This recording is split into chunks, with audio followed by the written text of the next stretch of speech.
La TVT au cœur de l'information.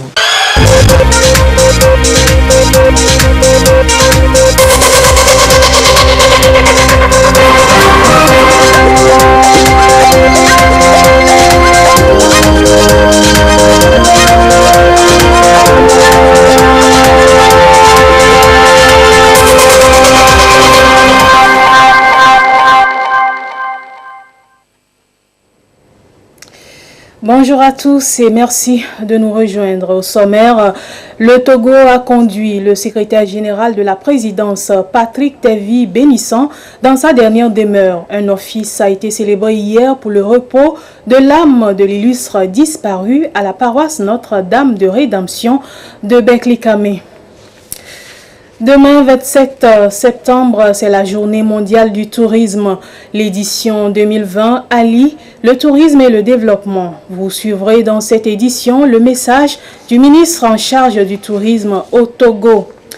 Également dans cette édition, vous découvrirez le nouvel ouvrage du professeur Kofi Ahadi-Nonou, Constitution et régime politique du Togo de 1960 à nos jours. Tel est le titre de cet ouvrage dédicacé à l'Université de Lomé. Bienvenue dans le 13h. Le secrétaire général de la présidence de la République, Patrick Tevi Bénissant, repose à jamais depuis hier au cimetière de la Plage. Une messe de requiem a été dite à la paroisse Notre-Dame de Rédemption à Beklikame. Aux côtés de la famille éplorée, les membres du gouvernement et plusieurs autres personnalités ont pris part à cet office au cours duquel un hommage a été rendu à l'illustre disparu Ekwesala.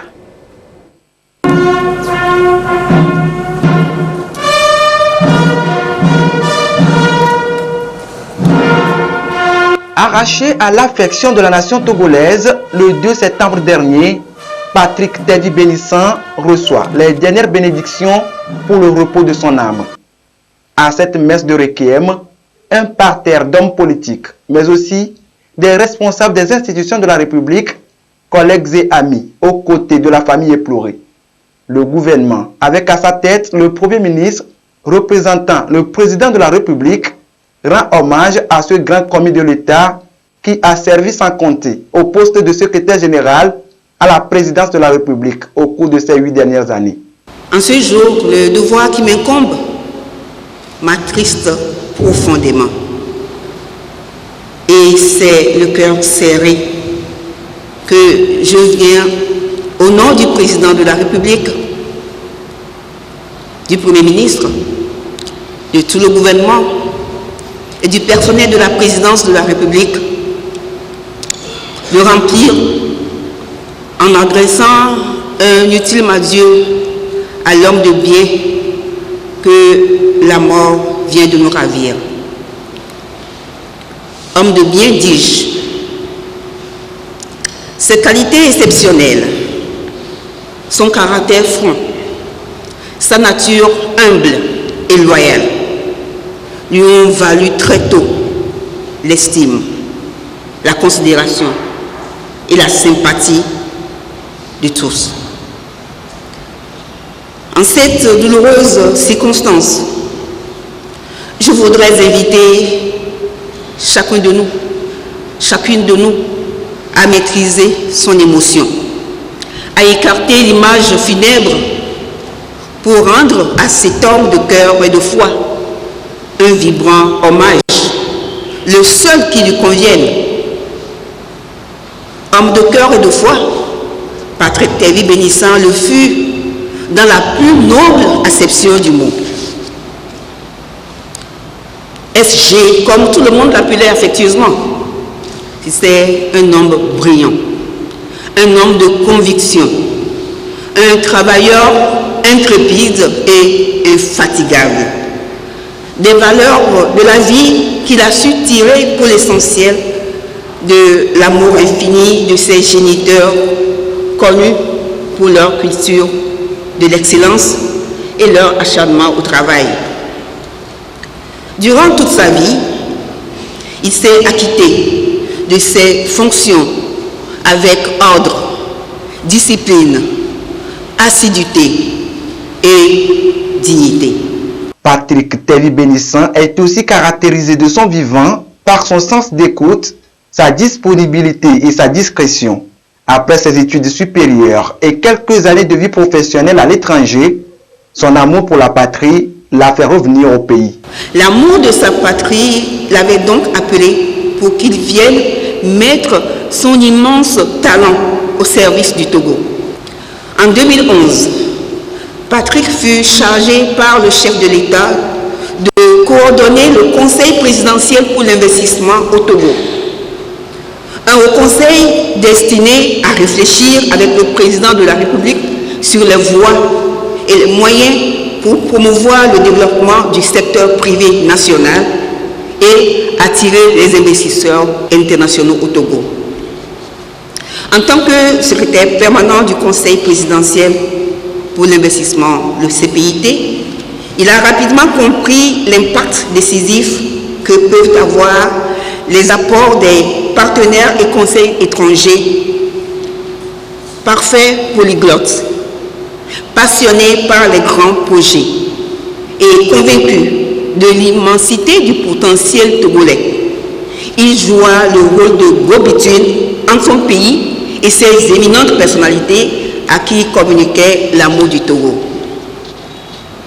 En juillet 2012, il fut nommé secrétaire général de la présidence de la République.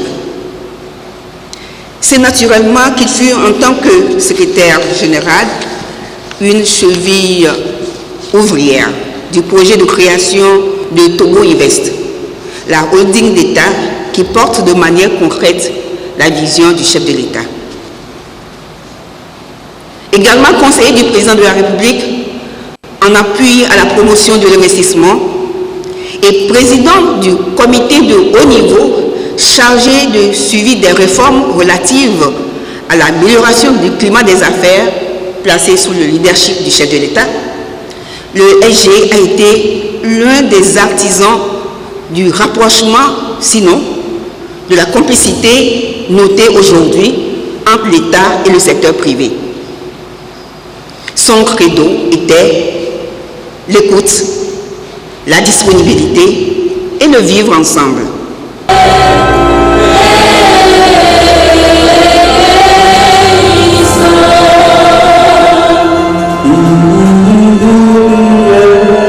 L'Église reconnaît à Patrick Tevi Bénissant un homme bien, un homme rempli de foi.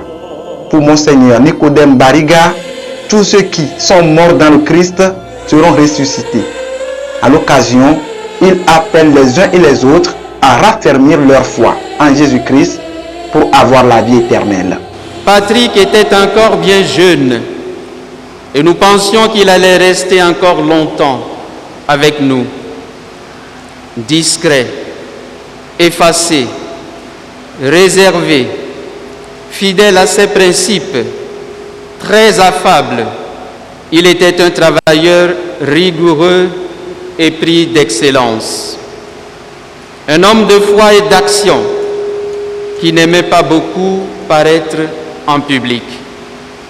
C'était un homme de silence qui se contentait de dire l'essentiel, préférant les bureaux et le terrain au podium, le travail bien fait au grand discours.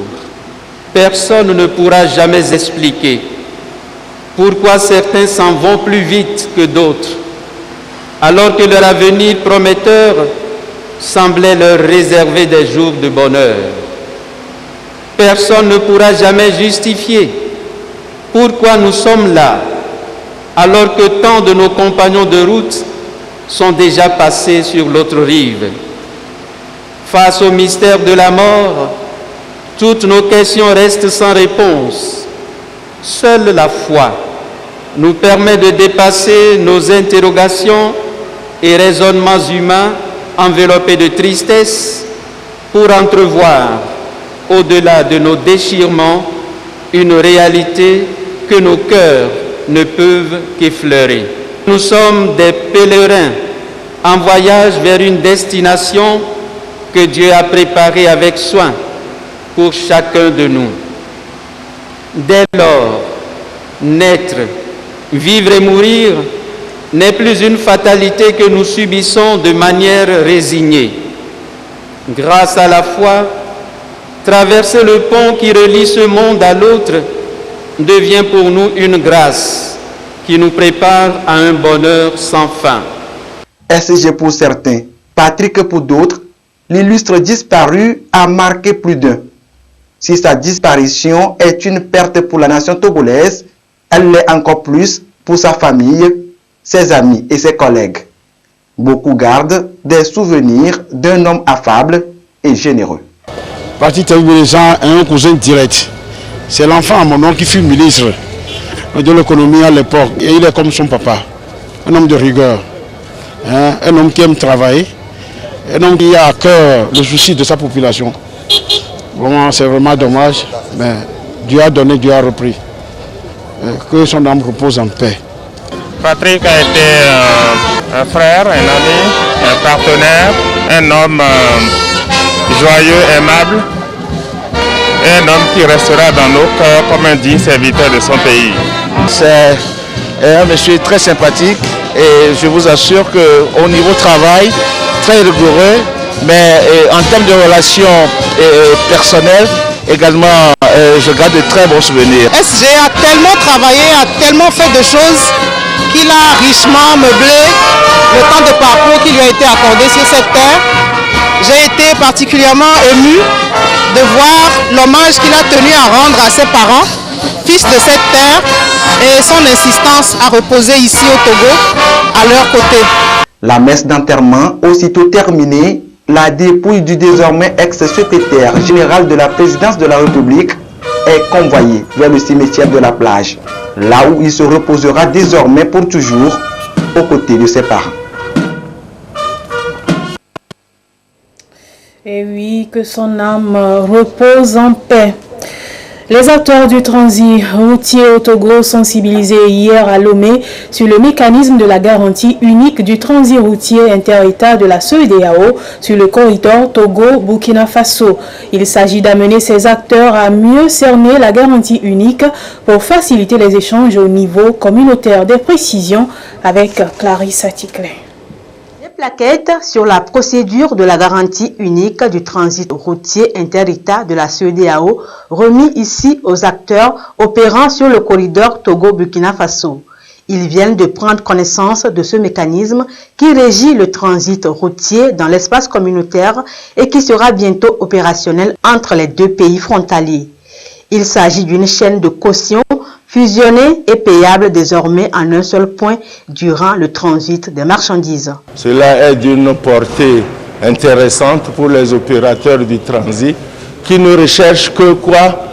La simplification dans les procédures de dédouanement, qui ne recherchent que le gain de temps, qui ne recherchent que des facilités à apporter à leurs opérations pour un gain, pour des coûts réduits, synonyme d'avantages sérieux pour eux. Il y a aussi les transporteurs qui gagnent dans ce mécanisme, puisque la facilité implique un combat contre les tracasseries aux frontières et aux points d'articulation du transit. La garantie unique est en effet une initiative des pères fondateurs de la CEDEAO afin de faciliter le développement des échanges et la facilitation des opérations de transit entre les États membres. Les chambres de commerce et d'industrie du Togo et du Burkina Faso, qui partagent le même corridor, veulent faire profiter les avantages aux opérateurs économiques du transit routier des deux pays. Sur chaque territoire, il faut payer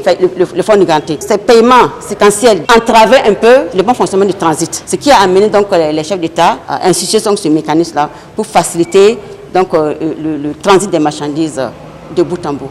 La garantie unique, au départ, c'était 0,25% pour chaque pays et ça entraînait de procédures administratives. Mais avec l'accord de 2014 entre le Burkina et le Togo, cette garantie unique à perception unique doit très prochainement faciliter les transports inter-États, principalement entre le Togo et le Burkina Faso. Pour des modalités de transparence, la garantie unique sera prélevée au niveau du guichet unique du commerce extérieur Ségus.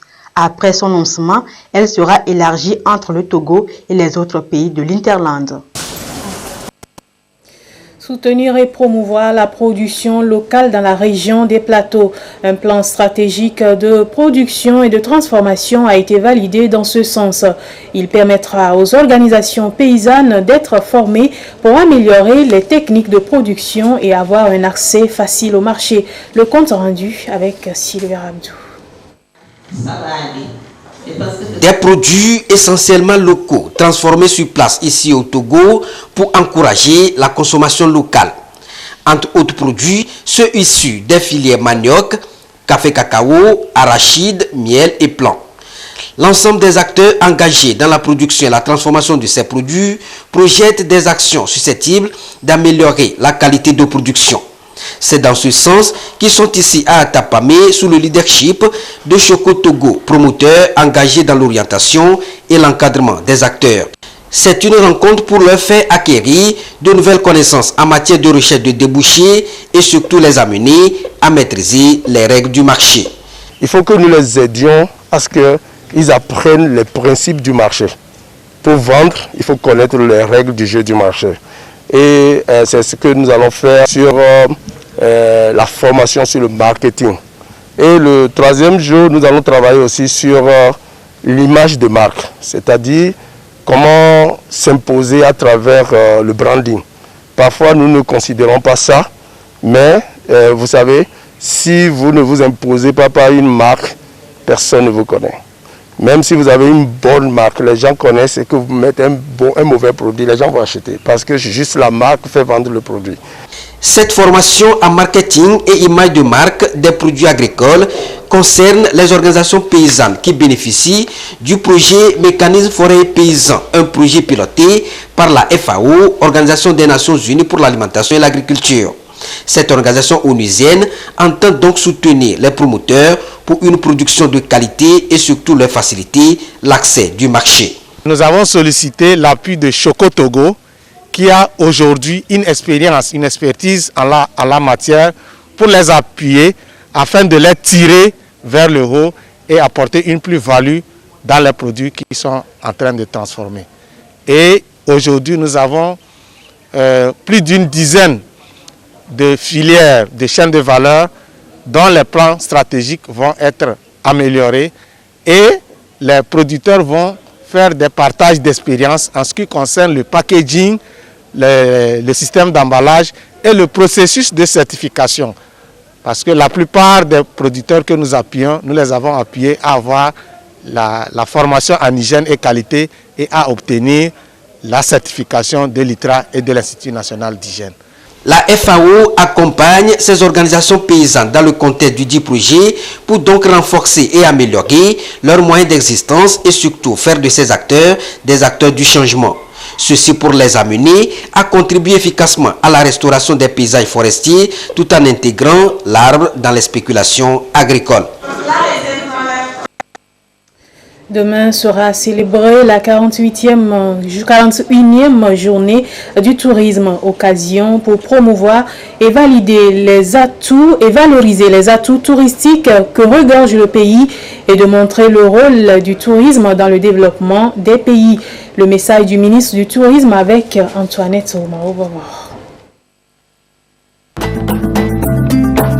Le château Vial, la faille d'Aledjo, les grottes de Nok, la réserve de Sarakawa, les châteaux Tamberman, la maison des esclaves, les marchés des fétiches et des arts. Des sites qui contribuent à la promotion du tourisme, des valeurs culturelles et traditionnelles du Togo. Le tourisme est l'un des rares secteurs économiques viables. La célébration de la Journée mondiale du tourisme intervient à un moment où le secteur est durement touché par la pandémie du Covid-19 avec la fermeture des aéroports et des frontières.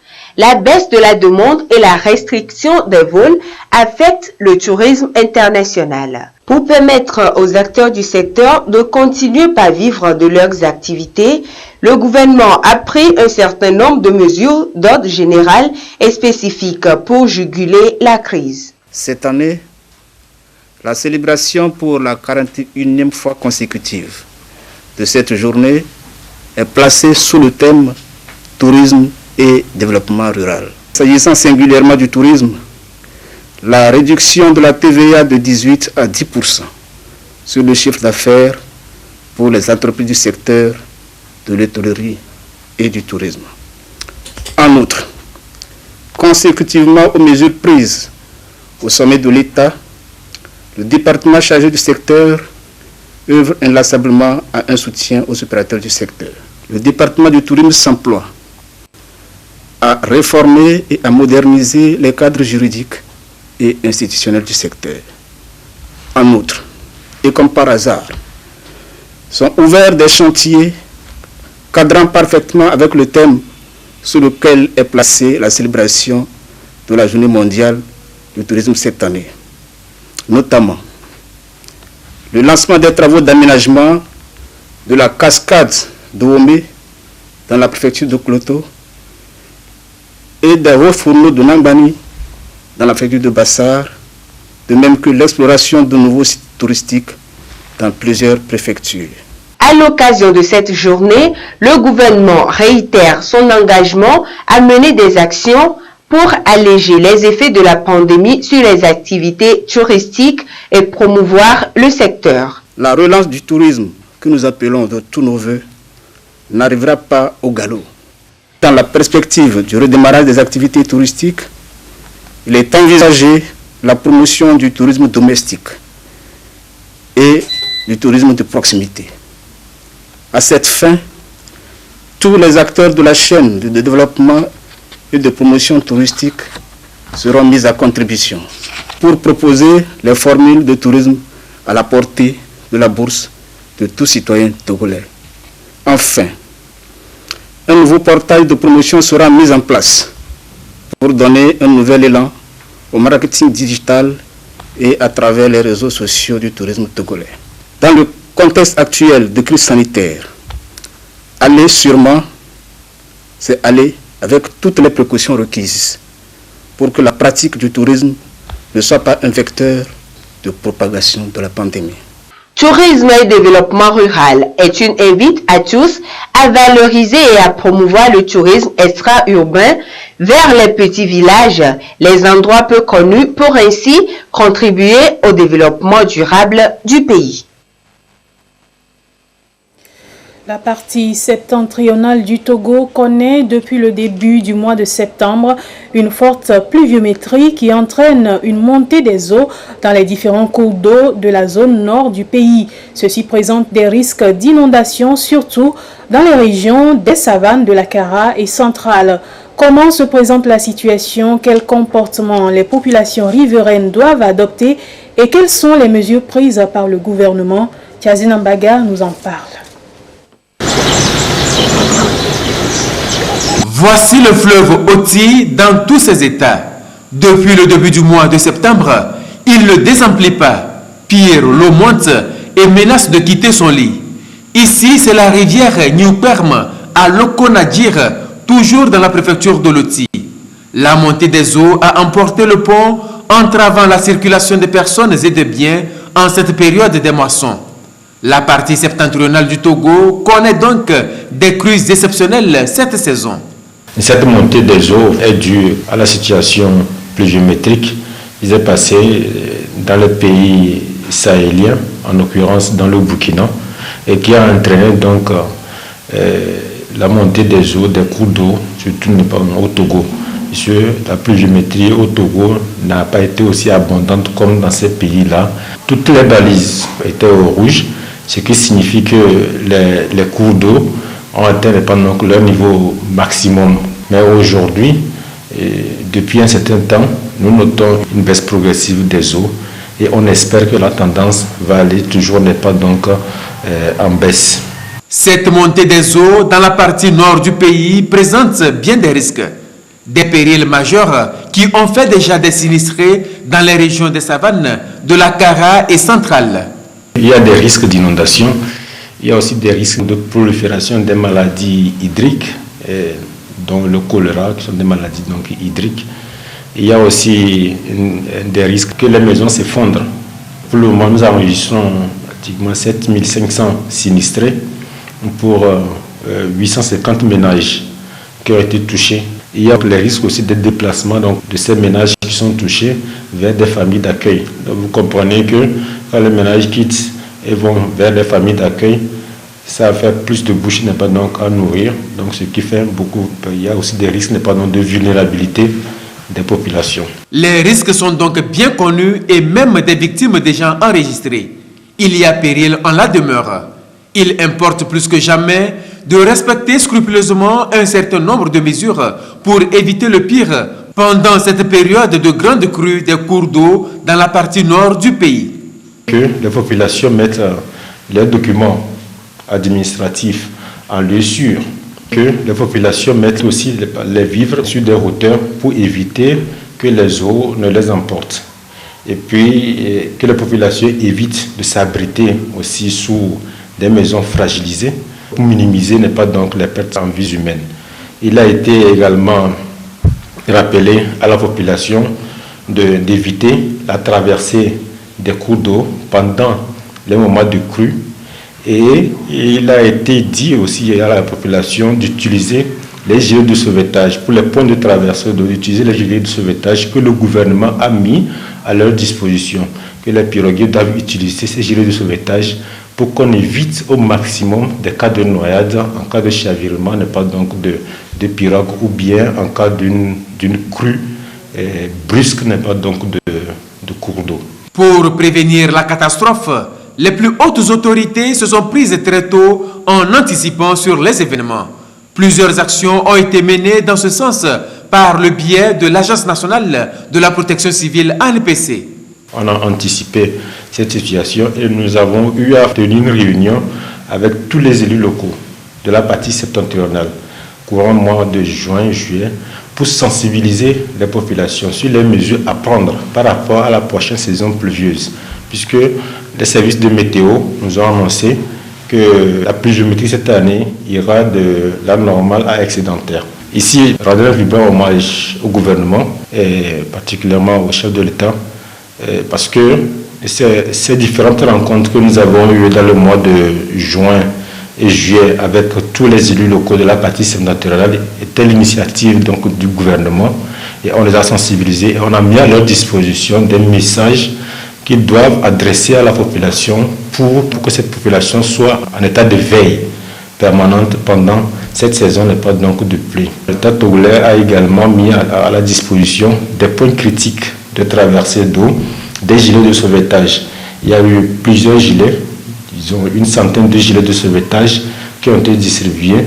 La clairvoyance du gouvernement a fait que aujourd'hui la situation n'est pas alarmante ni catastrophique, elle est sous contrôle. Et c'est aussi ici le lieu de saluer la population pour son sens de civisme.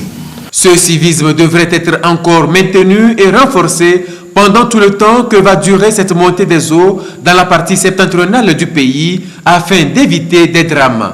L'Agence nationale de la protection civile ANPC invite les populations riveraines et usagers des cours d'eau à la vigilance et à la prudence dans leurs activités quotidiennes. Constitution et régime politique du Togo de 1960 à nos jours. Un ouvrage écrit par le professeur Kofi Ahadi Nonou pour une meilleure accessibilité à tous des tests constitutionnels et des régimes politiques du Togo. C'est un nouvel ouvrage paru aux éditions Graines de Pensée et dédicacé jeudi dernier au Temple du Savoir, l'Université de Lomé. Augustin Kossi pour des précisions. Dans le Temple du Savoir, constitutionnalistes, universitaires et étudiants des facultés de droit célèbrent un ouvrage de droit constitutionnel.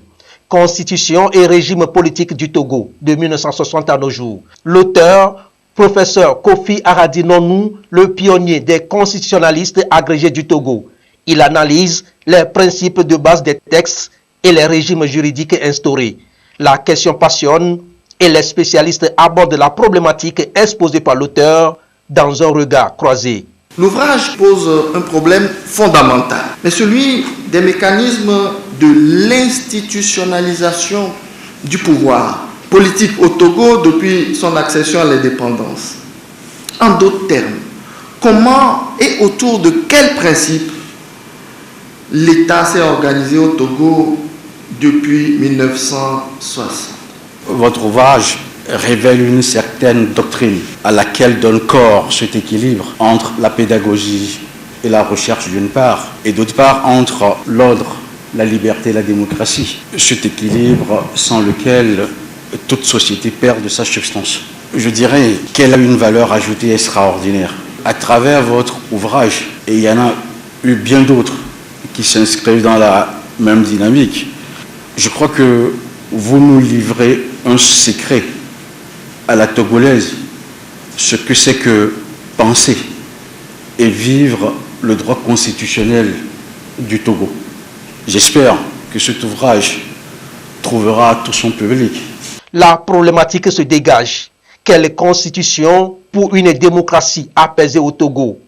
Une société animée d'un vouloir vivre, enracinée dans nos réalités.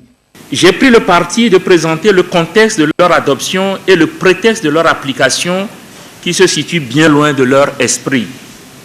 Cette orientation méthodologique a naturellement débouché sur une problématique de fond: comment constituer au Togo pour qu'advienne enfin une démocratie apaisée, ayant pour substrat une société animée d'un vouloir vivre enraciné dans nos réalités. Loin d'être propre au Togo, ce questionnement concerne tous les États d'Afrique subsaharienne depuis leur accession à l'indépendance. En 318 pages, l'ouvrage énonce et décrit les notions fondatrices du droit constitutionnel. Un essai, un manuel ou encore un recueil de textes. Le débat est ouvert sans langue de bois. L'on veut savoir pourquoi les différentes constitutions et régimes échouent souvent en Afrique subsaharienne. Il faut partir du réel, il faut partir du vécu de nos sociétés. Il faut partir de la base. Sur quelle société ou à quelle société voulons-nous donner une constitution? Il faut d'abord connaître cette société-là. La connaissance de la société est importante. Est-ce que les données de la sociologie africaine, les données que les historiens ont mises à jour, les données que les anthropologues, les ethnologues ont mises à jour, est-ce que ces données sont véritablement prises en compte au moment où nous rédigeons nos constitutions? Il faut partir donc de là et puis mettre en place des constitutions. Ça fait 60 ans avec le constitutionnalisme au Togo, plusieurs constitutions, 8 régimes constitutionnels, mais nous n'avons pas d'ouvrage qui synthétise et qui nous rappelle notre histoire constitutionnelle. L'auteur nous dit clairement qu'il faudrait que nous remontions à nos sources et que nous conjuguions nos tabous et que nous voyons comment les adapter à nos réalités pour construire la nation. Constitution et régime politique du Togo de 1960 à nos jours est paru aux éditions Graines de pensée. Un ouvrage de référence, deuxième œuvre de Kofi Aradinonou après les défis du gouvernement démocratique en Afrique subsaharienne depuis 1990, paru aux éditions L'Harmattan, Dakar 2020. Professeur titulaire et agrégé de droit public et de sciences politiques, il a à son actif plusieurs ouvrages et publications universitaires. Et ceci referme cette édition. Merci de votre aimable attention.